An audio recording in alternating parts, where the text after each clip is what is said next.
Special स्वादमध्ये आपल्या सर्वांचं मनपूर्वक स्वागत. आता समर वेकेशन देखील सुरू झालेलं आहे, तर आज आपण इथे 4 फ्लेवरचं आईस्क्रीम तयार करणार आहोत. Butterscotch flavour, pineapple flavour, mango flavour and rose flavour. तर चला स्टार्टिंगला आपण इथे बटरस्कॉच आईस्क्रीम तयार करण्यासाठी इथे आपल्याला जे कॅरमल क्रंच लागतं त्याची तयारी करायला घेऊयात. तर ते मी अर्धा बाउल साखर घेतलेली आहे. ते आता स्लो फ्लेमवरती इथे मी मेल्ट करून घेतलेली आहे. यानंतर इथे आपल्याला ज्या आपल्या शेंगदाण्याचे डाळे वगैरे असतात ते देखील आपण यामध्ये टाकू शकतो, किंवा तुमच्याकडे जर काजू अवेलेबल असेल ते देखील तुम्ही टाकू शकता. तर एका प्लेटला इथे मी तेल लावून घेतलेलं आहे. आता त्यामध्ये हे मिश्रण काढून घ्यायचं आहे आणि व्यवस्थित एकसारखं स्प्रेड देखील करून घ्यायचं आहे. आता 15 ते 20 मिनिटानंतर अगदी थंड झाल्यानंतर आपल्याला इथे काढून घ्यायचं आहे आणि एखादा पॉलिथिन बॅगमध्ये हे टाकून आपल्याला इथे एकसारखं बारीक करून घ्यायचं आहे. बारीक करत असताना जास्त बारीक करायचं नाही आहे, अगदी थोडं मोठं सरस असं आपल्याला इथे बारीक करून घ्यायचं आहे.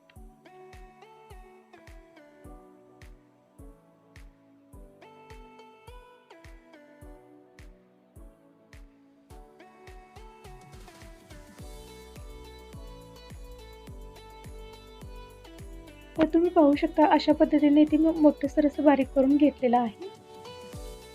तर चला आता आपण इथे आईस्क्रीमचा बेस तयार करायला घेऊयात. त्यासाठी इथे मी 1 बाउल व्हिपिंग क्रीम घेतलेली आहे. साधारणपणे 3 ते 4 मिनिटे ही क्रीम आपल्याला व्यवस्थित फेटून घ्यायची आहे. यानंतर मी ती बाजूला फ्रीजमध्ये ठेवून देणार आहे. तोपर्यंत इथे बाकीची तयारी करायला घेऊयात. इथे मी म्हशीचं दूध घेतलेलं आहे 1 बाउल. यामध्ये थोडं देखील पाणी आपल्याला यूज करायचं नाही आहे, एकदम घट्टसर असं म्हशीचं दूध घ्यायचं आहे. यानंतर इथे मी अर्धा बाउल पिठी साखर घेतलेली आहे आणि अर्धा बाउल इथे मिल्क पावडर घेतलेली आहे.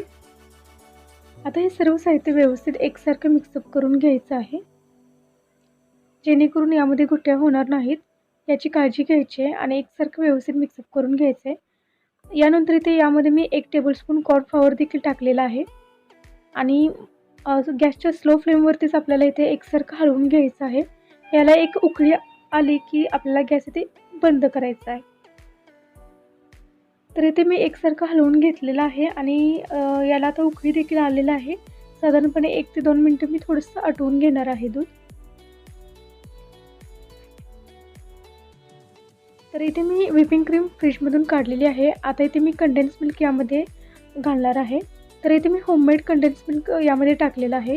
कंडेन्स मिल्क कसं करायचं याची मी लिंक डिस्क्रिप्शनमध्ये दिलेली आहे, तिथे तुम्ही पाहू शकता. यानंतर इथे मी जे दूध गरम केलेलं होतं ते देखील आता आपल्याला ते गाळून घ्यायचं आहे, जेणेकरून यामध्ये काही क्रिस्टल वगैरे असतील ते बाजूला होऊ शकतील. यानंतर इथे आपल्याला एकसारखं फेटून घ्यायचं आहे 2 ते 3 मिनिटे.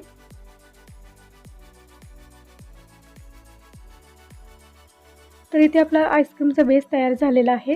आता आपण इथे वेगवेगळ्या फ्लेवरचे आईस्क्रीम तयार करायला घेऊयात. इथे एका बाउलमध्ये मी आईस्क्रीम घेतलेला आहे.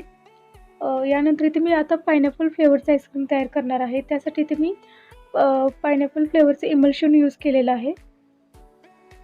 यानंतर इथे माझ्याकडे पायनॅपल फ्लेवरचं क्रश देखील अवेलेबल आहे, तो देखील आता मी यामध्ये टाकलेला आहे.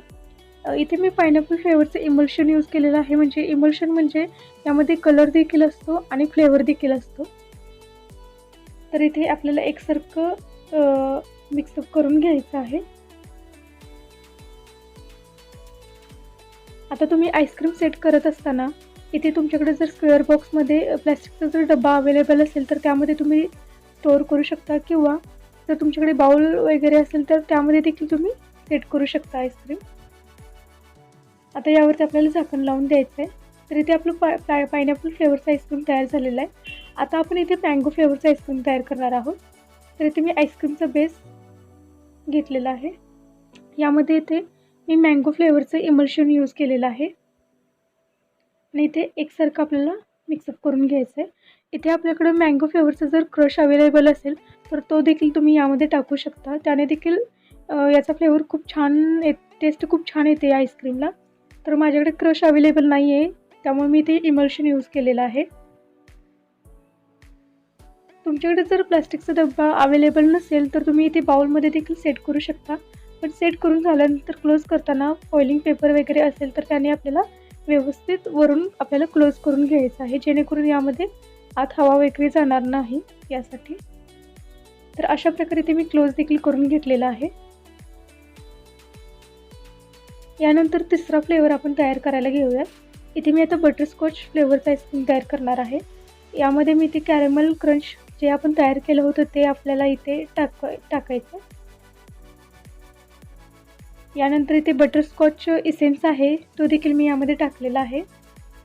त्यानंतर थोडासा येलो कलर असेल तो देखील आपल्याला यामध्ये टाकायचा आहे.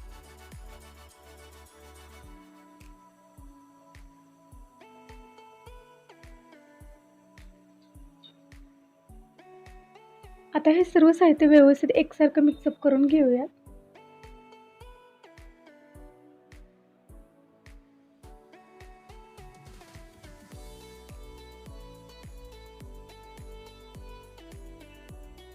आता एका बाउलमध्ये हे आपलं आईस्क्रीम काढून घेऊया.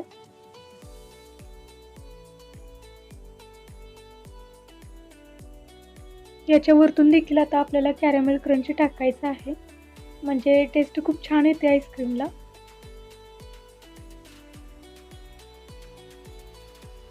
आणि वरतून फॉइलिंग पेपरनं आपल्याला व्यवस्थित क्लोज करून घ्यायचं आहे.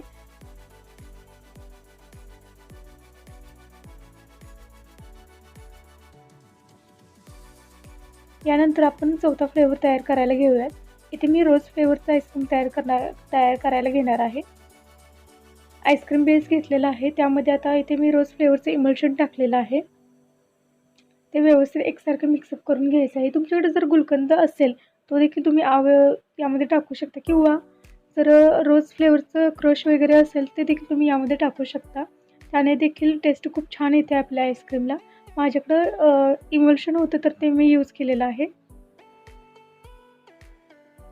तर ते देखील मी इथे एका बाउलमध्ये काढून घेतलेलं आहे. आणि आता व्यवस्थित क्लोज करून इथे आपल्याला फ्रीजरला हे आईस्क्रीम स्टोअर करायचे आहेत. हे आईस्क्रीम साधारणपणे 10 ते 12 तास स्टोअर केलेलं होतं फ्रीजरला. आता काढून घेऊयात. तर वाव, तुम्ही पाहू शकता खूप छान सेट झालेले आहेत आपले सगळे आईस्क्रीम.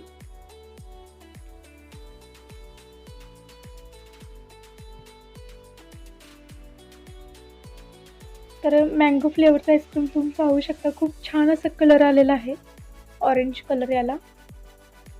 तर आता हे सर्व आईस्क्रीम आपण आता एका डिशमध्ये काढून घेऊया.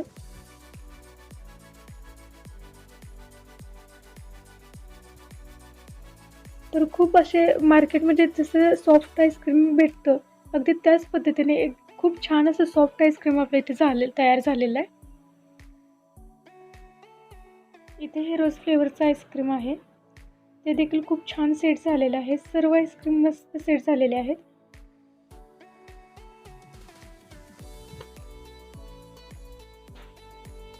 हे आहे पायनॅपल फ्लेवरचं आईस्क्रीम, ते देखील आता आपण काढून घेऊयात. खूप छान असं सॉफ्टनेस आलेला आहे या आईस्क्रीमला. अगदी मार्केटमध्ये जसं आईस्क्रीम भेटतं अगदी त्याच पद्धतीनं आपण हे 4 फ्लेवरचं आईस्क्रीम तयार केलेलं आहे. तर आईस्क्रीम 4 फ्लेवरचे आईस्क्रीम इथे आपले तयार झालेले आहे. ते तुम्हाला कसे वाटले ते कमेंट बॉक्समध्ये नक्की सांगा. आवडल्यास नक्की लाईक करा. अशा छान रेसिपीसोबत आपण नंतर भेटू. मस्त खा, स्वस्त राहा. तोपर्यंत बाय.